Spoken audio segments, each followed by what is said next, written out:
Hey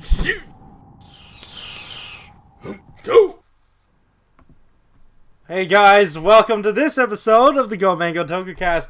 As always, I'm your host, Frozen Stratos. Here with me today we have Cinder Blaze and Makotoa. Boys, welcome back. We just got done watching Kamen Build episode 41, and it was enjoyable as always. And there were some obvious pitfalls this show could have fallen into that it just dodged with grace. Clip show, down. Got it down pat. That was it. I mean, for a catch-up type episode, I actually felt this was very needed for me. I was enjoying it the whole way. Definitely. I'm like, okay, so that makes sense now. I understand. You know, they showed us a bunch of the old Smash people, or people who were converted to Smashes, and everyone seemed to be somehow related in some way to Centaur the research. So it was a nice tie-in. Yeah, I definitely appreciated it. One of the things I felt was a bit weak and a bit I guess repetitive is, oh hey, villain didn't have emotions before, now emotions are had. Yay? Yeah, I mean, this is kind of needed because of Sento's power-up and how he can actually fight the main villain. But we have to stall the fight. But it sort of warped his end game, and I feel like that's how he'll lose, I guess. And I suppose that is, something that Sento did. He made that happen. At least it's not as brutally messed up as the way Emu did it to Palad. There was no way that would have happened here, but I definitely would have loved to see something like that, because that was really emotionally heavy and one of the highlights of X8 for me. The only problem I had with that part, and that this show doesn't do, I'm comparing the two, so I can talk about X8 in this context. They drastically changed Emu's character in order to make that scene work, and you would have to do the exact same thing here to turn Sento into this cruel being that would push someone over the edge and kill them just to revive them to teach them a lesson. Make them feel like they were drowning constantly. Yeah. That was good imagery, but that's not this show. That's not this episode. But I feel like they did that to Evil to some extent. They just gave us a lot of exposition to his background to kind of justify that, he didn't really have emotions before, and emotions are the things that are driving everything. Part of it did make sense, especially when they were referring to the hazard levels, because that's been something that's been shown this entire series, so I can believe it, a lot more easily. But the fact that he didn't have emotions and he was just pretending he had them the entire time, and it's wait, how did your hazard level go to 5 in the first place? I think he sort of just sucked it out of him, or he had that to begin with. That's mushy enough to where I'm alright with it, and I think it was also, it's cultivated faster through emotion. Right? I could definitely see that.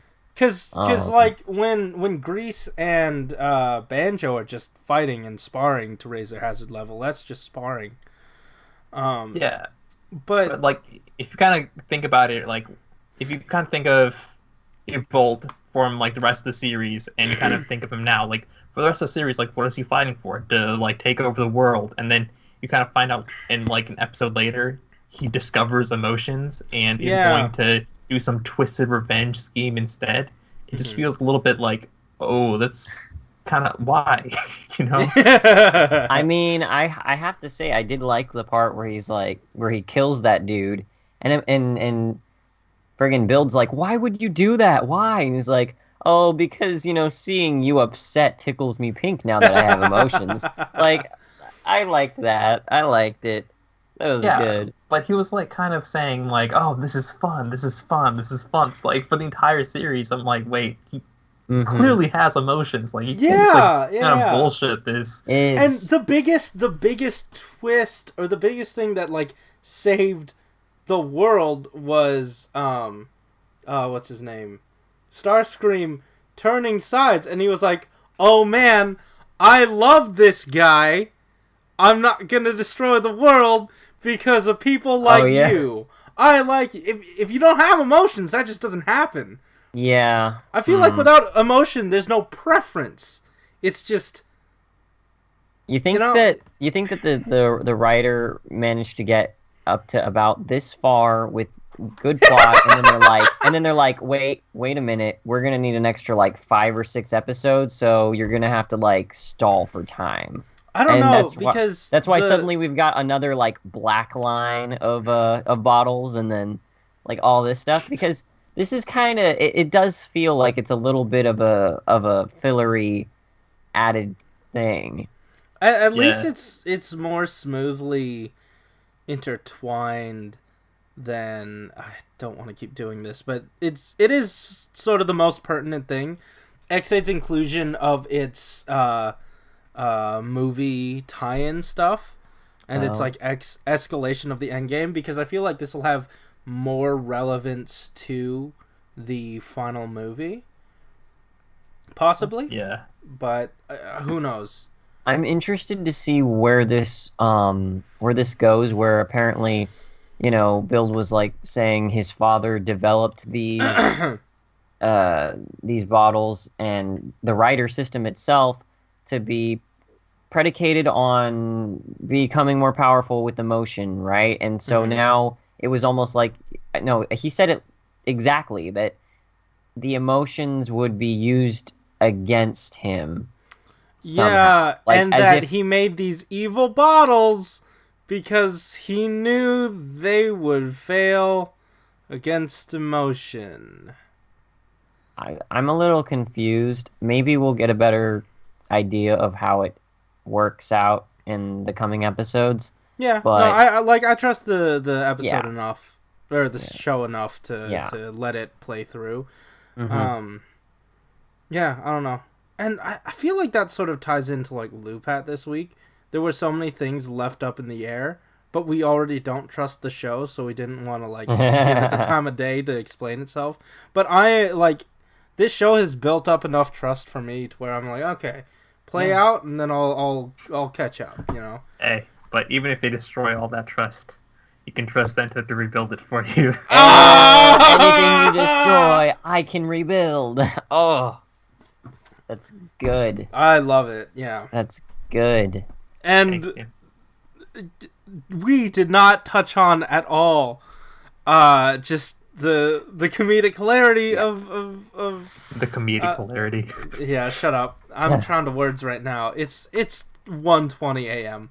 Well, then again, we- Gentoku's trying to dress properly. And, that ain't working out for him. It was that, and then we got Potato Farmer's inner monologue back again. How can you hear my inner thoughts? Because you're Said it shouting. out loud, you fuck. And then what was it like? Oh, that's enough metatextual references for today. It was like an extended, catch up. You know? Yeah, yeah. Opening. It's like, And that makes me so happy. I remember, like, early on, we were like, if there was an episode where they just sat down and did a watch along with us, that would be some of the most interesting stuff. And lo and behold, that's what we sort of got. This was Yeah. entertaining, man. And they were watching, and then that moment where Build was friggin' he gets depressed over something, and then they all like offer him some like snacks. yeah. Like they were watching a friggin' movie. And then Gentoku gave him his hat. Yeah. And they all clapped at the end of it, like Yeah, Sento if and that cast Sawa started were doing wearing watch-alongs, 3D it was glasses. kinda... Oh, Huh? Go ahead. You were talking. Oh, Sento and Sawa were wearing 3D glasses. it was all good. Yeah, It was all good stuff. Like that first half of the episode almost was just, build humor, but just a lot of it, and also ketchup, and it was just good. Yeah, it was good with ketchup. I like Mm-hmm. dipping things in ketchup. Anyways, Alex, you were saying something important. I have no idea. I mean, I like dipping things in ketchup as well. Yeah. What are we talking about? Well, anyways, guys, I think that just about does it for our review of ketchup. If you like this episode, hit that like button and subscribe if you want to hear more from us each week. If you want to check out our watch along, that was yesterday. It's on the channel. Go ahead and watch that if you haven't done so already. And then, I mostly want to shout out you guys again because this is like the 4th time you've heard it. Thank you for coming out last week and supporting us when all the episodes went up late. Yeah, it means the world to us.